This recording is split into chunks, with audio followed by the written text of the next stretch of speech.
I know this has been a very good panel, and I want to start with a question that stems from what I have heard all of you say, not just today, but repeatedly, that you're payers, and when you come before the Congress and talk to us about issues, it almost always comes back to information, which really means data, and you need access to it, and particularly global data, because you can really only look at what's inside your system.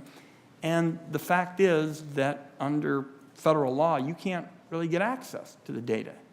Now, Senator Grassley and I want to change that. We have a bipartisan bill to open up the Medicare database so that it would be possible to look at, I think, what you call global information, be able to compare what you have in your system to others. And Dr. Reisman and Mr. Cardoza, I think you all in particular, and I think it's generally true of all five of you, you are really sort of the point persons on this question. Dr. Reisman, would this be helpful to you, and how would you assess the need for effort legislatively to open up the Medicare database so that you really could get access to this kind of information and use it to drive improved quality and hold down costs? Right. So I would suggest that there are two elements of this discussion of data. One is retrospective analysis of aggregate data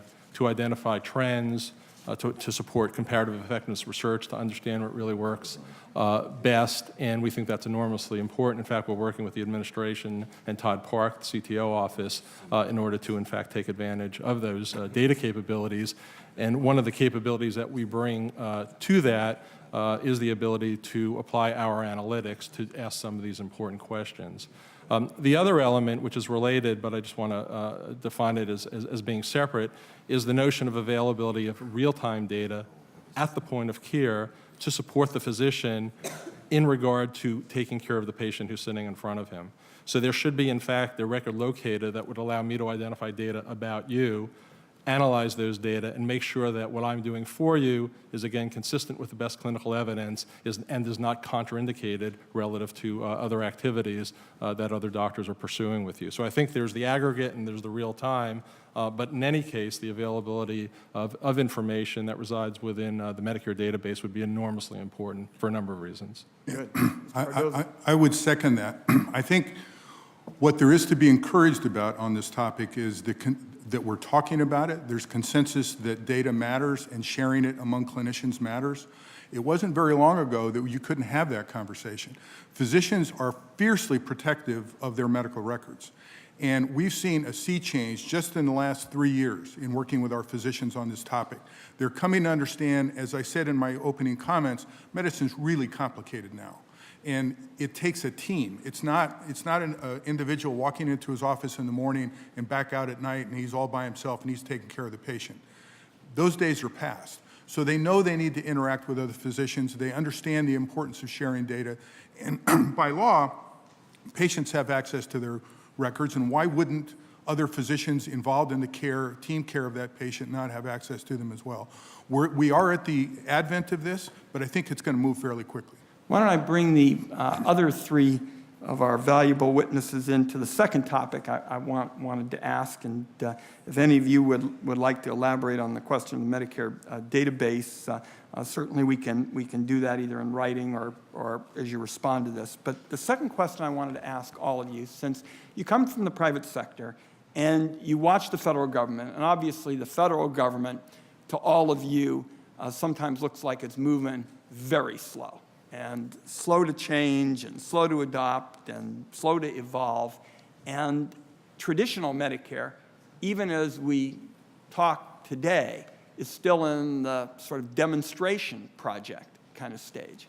What would be your recommendations for speeding all of this up? And particularly, you've got the chairman, ranking minority member here. We're in a position to look at ways to speed up and accelerate these changes so they get out of the demonstration kind of project area and can be sped up. So why don't we take our other three witnesses who didn't get a crack at that one, and your counsel on how to speed speed up changes and reforms for the second one. Dr. Safran, why don't you start?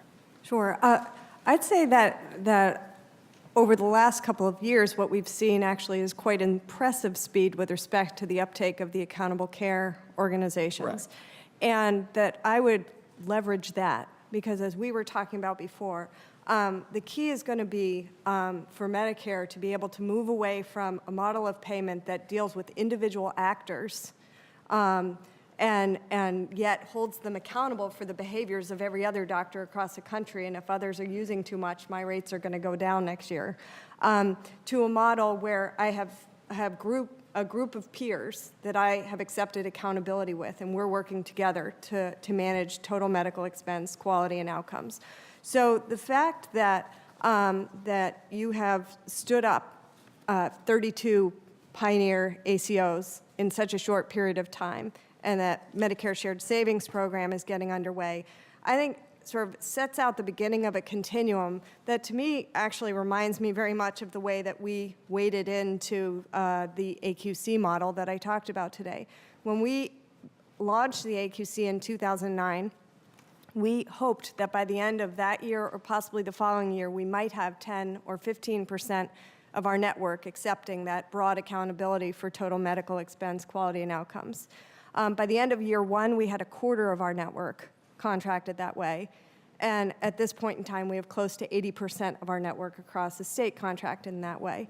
And why did it happen? Why do we have that fast uptake? I think there are lessons to be learned for the federal government. And a big part of it was voluntary to begin.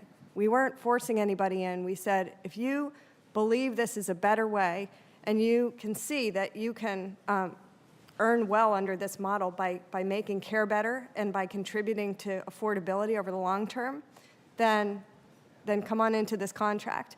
And then what I think led to the rapid acceleration was a couple of things. One, organizations started to see that the initial pioneers, no pun intended, in our AQC model were succeeding, both at improving quality and at managing to their budgets.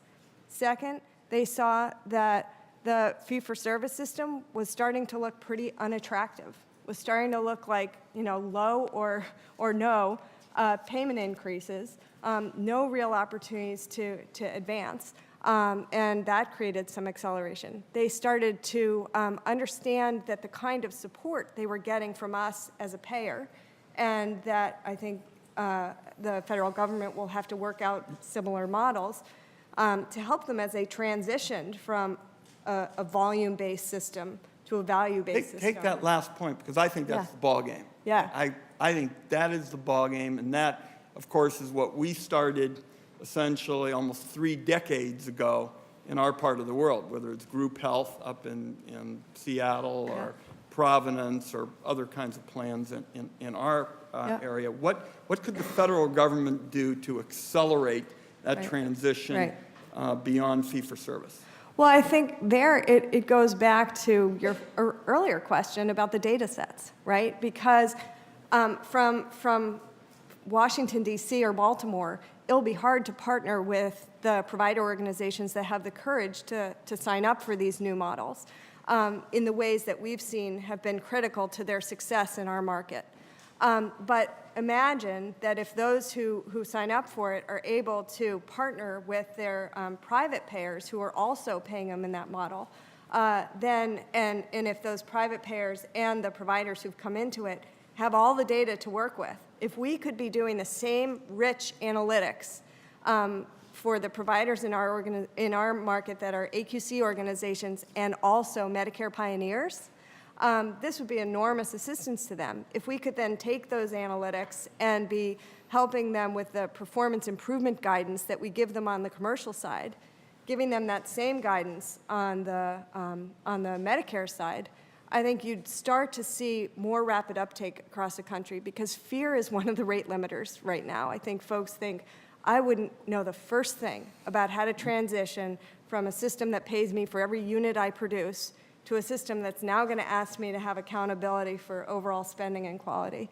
So you have to help them. Mr. Chairman, when a witness says that they support the effort along the lines of what Senator Grassley and I are talking about to expand access to this Medicare data, and they want to promote a transition beyond fee-for-service, I usually think I ought to quit while I'm ahead. So I really You're doing just great. I thank you for the time.